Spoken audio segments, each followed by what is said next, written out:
Hi everyone, welcome to another edition of the Marine Doctor's videos. Today what I'm going to do is show you how to remove a gear case off of a Mercury engine. I'm going to fix a damaged seal. We've got oil dripping out here, which I believe is from the shifter seal, and possibly look at the water pump and change it while we're in there. Now for starters, we remove this nut and one on the opposite side. We remove a nut here. Now I've got a ratchet with an extension going down inside here because there's a bolt we have to take out to remove the trim tab, and then there'll be another nut up from the bottom. Once we have those out, the gear case should drop off. Now I want to mention that it doesn't matter what gear you've got this in when you remove it. Some people say you have to have it in forward. You do not have to have them in forward. And as a matter of fact, when I put this gear case back on, I'm going to have it in reverse, and I'll show you why. Alright, what I'm going to do is take this gear case off in real time. I apologize if I walk in front of the camera, but I just want you guys to see how easily this comes apart. There's no secrets that I'll be doing, no real tips. Unless, of course, it gets stuck together, then I might have to let you in on a couple things, but hopefully that doesn't happen. I went ahead and loosened off some of the nuts so that I wouldn't have any grief doing this.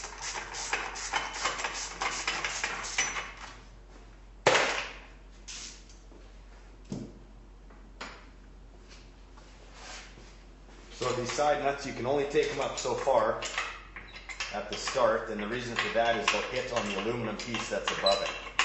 So we'll just go ahead and snug them up to the top, but not too tight because we don't want to put any pressure on the gear case.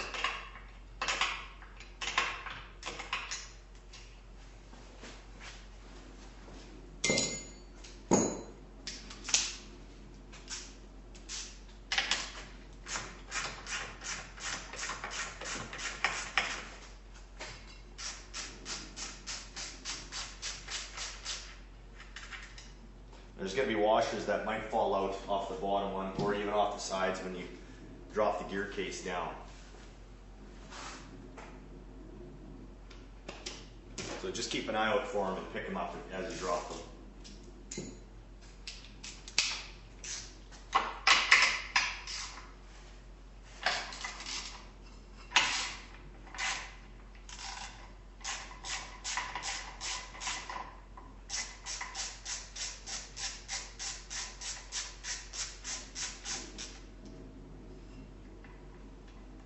Okay, sometimes this will happen, but normally it comes off as just a nut. If it comes off as a nut and a stud, it's okay.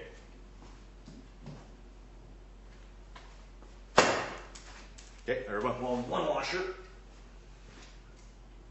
Now we take and we spin the other ones off the rest of the way.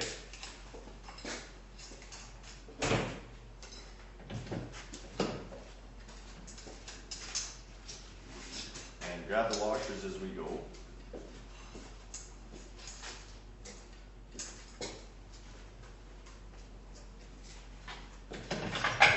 Light full and down it comes. If the water pipe comes out, don't worry about it, we can put it back in after.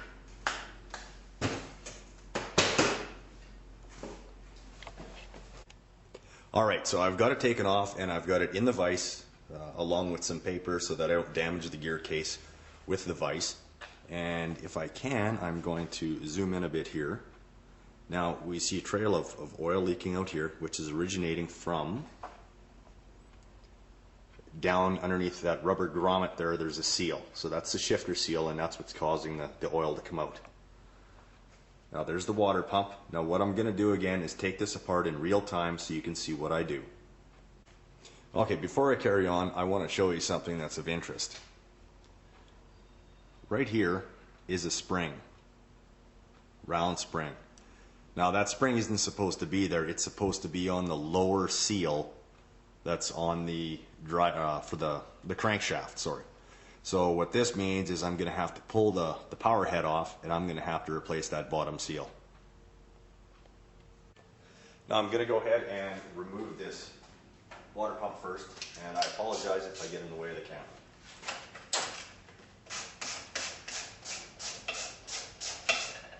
let's get this water pipe out of the way.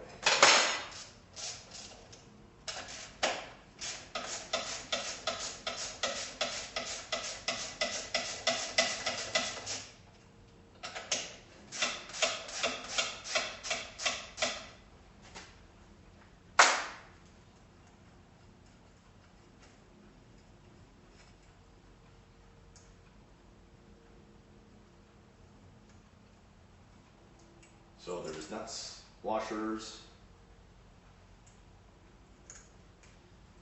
a slinger seal here, excuse me.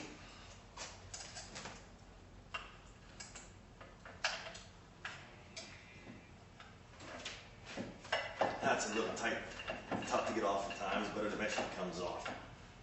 Now on the water pump, well, this one popped off by itself, but there's little pry grooves on either side, so you can get a screwdriver in and lift it up.